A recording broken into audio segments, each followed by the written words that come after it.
ರಾಜ್ಯದ ಮುಖ್ಯಮಂತ್ರಿಗೆ ನಾಚಿಕೆ ಆಗಬೇಕು. ಇಂಥವ್ರನ್ನ ಬೆಂಬಲಿಗರನ್ನೆಲ್ಲ ಇಟ್ಕೊಂಡು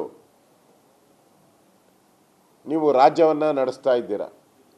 ಬಿ ಜೆ ಪಿ ಮೇಲೆ ಗೂಬೆ ಕೂರಿಸೋವಂಥ ಕೆಲಸ ಮಾಡಿದ್ರಿ. ಹಿಂದೆ ಬಳ್ಳಾರಿ ಪಾದಯಾತ್ರೆ ಮಾಡಿ, ಬಳ್ಳಾರಿ ಚಲೋ ಮಾಡಿ ನಡೆದಿದ್ದೆ. ಈಗ ನಡೀರಿ ನೋಡೋಣ, ಅಲ್ಲಿ ತೊಡೆ ತಟ್ಟಿ ಹೋಗಿ ನೋಡೋಣ ಯಾರು ಗೂಂಡಾಗಿರಿಗಳು ಮಾಡ್ತಾ ಇದ್ದಾರೆ ಅಲ್ಲಿ. ಇಲ್ಲಿ ಸ್ಪಷ್ಟವಾಗಿ ನಮ್ಮ ಮುಖಂಡರ ಮೇಲೆ ಆಗಿರುವಂಥ ಹಲ್ಲೆ ಏನಿದೆ ಇದನ್ನು ನಾವು ಖಂಡಿಸ್ತೀರಿ. ಇದನ್ನು ನ್ಯಾಯಾಂಗ ತನಿಖೆಗೆ ಒಪ್ಪಿಸಬೇಕು.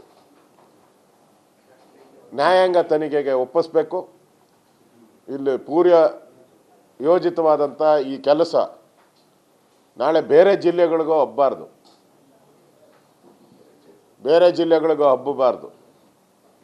ಆದ್ದರಿಂದ ಇದನ್ನು ನ್ಯಾಯಾಂಗ ತನಿಖೆಗೆ ಒಪ್ಪಿಸಿ ಸತ್ಯ ಏನಿದೆ ಹೊರಬರಬೇಕು.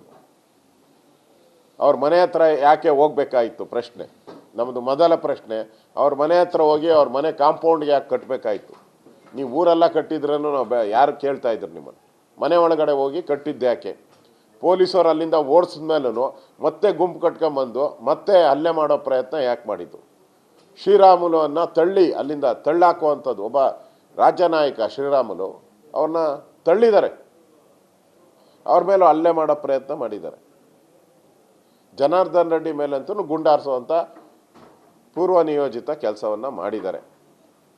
ಅದರಿಂದ ನಾವು ಈಗಾಗಲೇ ನಮ್ಮ ರಾಜ್ಯಾಧ್ಯಕ್ಷರು ಹೋಗ್ತಾ ಇದ್ದಾರೆ ಅಲ್ಲಿ. ನಾನು ನ್ಯಾಯಾಂಗ ತನಿಖೆಯನ್ನು ಆಗ್ರಹವನ್ನು ಮಾಡ್ತಾ ಇದ್ದೀನಿ. ಕೂಡಲೇ ನ್ಯಾಯಾಂಗ ತನಿಖೆ ಮಾಡಬೇಕು, ಸತ್ಯಾಸತ್ಯತೆ ಹೊರಬರಬೇಕು. ಈ ಗೂಂಡಾ ರಾಜ್ಯ, ಕಾಂಗ್ರೆಸ್ಸಿನ ಈ ಗೂಂಡಾ ರಾಜ್ಯ ನಿಲ್ಲಬೇಕು. ಇದು ಎಲ್ಲ ಜಿಲ್ಲೆಗಳಿಗೂ ಹಬ್ಬಕ್ಕೆ ಮುಂಚೆ ಸರ್ಕಾರ ಎಚ್ಚರಗೊಳ್ಳಬೇಕು.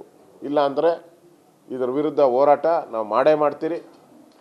ಇದು ಪೊಲಿಟಿಕಲಿ ಆಂಧ್ರವನ್ನು ಕಾಂಗ್ರೆಸ್ ಸರ್ಕಾರ ಬಂದ ಮೇಲೆ ಪೊಲಿಟಿಕಲಿ ಇದು ಆಂಧ್ರ ಮಾದರಿಯ ರಕ್ತಚರಿತೆಗೆ ಈ ಕಾಂಗ್ರೆಸ್ಸಿನ ಸಿದ್ದರಾಮಯ್ಯ ನೇತೃತ್ವದ ಸರ್ಕಾರ ತೆಗೆದುಕೊಂಡು ಹೋಗ್ತಾರೆ. ನಾಚಿಕೆ ಆಗಬೇಕು ಕಾಂಗ್ರೆಸ್ ಅವ್ರಿಗೆ.